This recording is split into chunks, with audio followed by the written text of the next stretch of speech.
বন্ধুরা সবাই কেমন আছো? আজ চলে এসেছি ঝর্ণা ভিলেজ স্টাইল রান্নাঘরে একটা নতুন রেসিপি নিয়ে। বৃষ্টির দিন হোক বা ঠান্ডা ওয়েদারে যারা খাদ্যরসিক হয় তারা কিন্তু এই পিঠে পরবগুলো কিন্তু ভালো পছন্দ করে।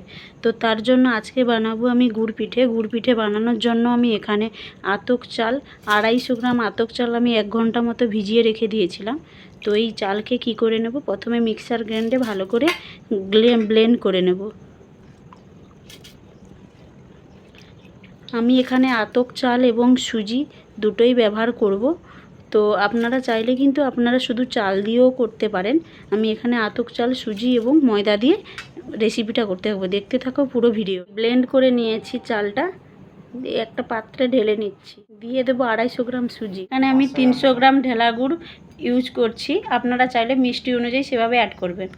এখানে নিয়েছি 250 গ্রাম চাল, 250 গ্রাম সুজি এবং এখানে 500 গ্রাম ময়দা মেশানো। এখানে 300 গ্রাম গুড় নিয়েছি। আমি এখানে 500 গ্রাম ময়দা দিয়ে দিয়েছি।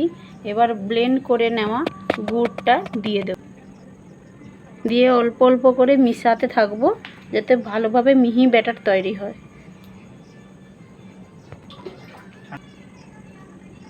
দিয়ে ব্যাটারটাকে ভালো করে মিশাতে থাকবো। সমস্ত উপকরণগুলো ভালো করে মিশিয়ে দিয়েছি। দেখো ব্যাটারটা এইভাবেই হবে। 10 মিনিট রেখে দেবো, আরও ফুলে উঠবে। এইভাবে পাতলা রাখতে হবে। এটা কাঠের উনুনে করব, তো তাই উনুন ধরিয়ে কড়াই বসিয়ে দিয়েছি। কড়াইটা তেতে ব্যাটারটাকে আরেকবার গুলে নেব। ব্যাটারটা কিন্তু আগের থেকে অনেকটা মোটা হয়ে গেছে, ভালো করে আরও গুলে নেব 2 মিনিট মতো। কড়াই তেতে গেছে, তো দিয়ে দেব সাদা তেল।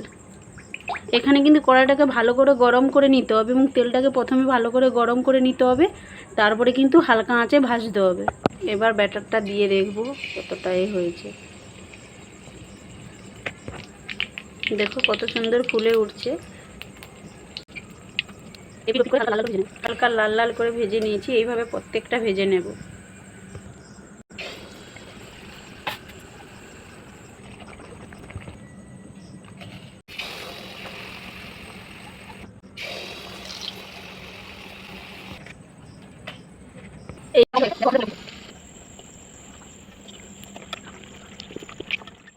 সমস্তগুলো কমপ্লিট করে নিয়েছি।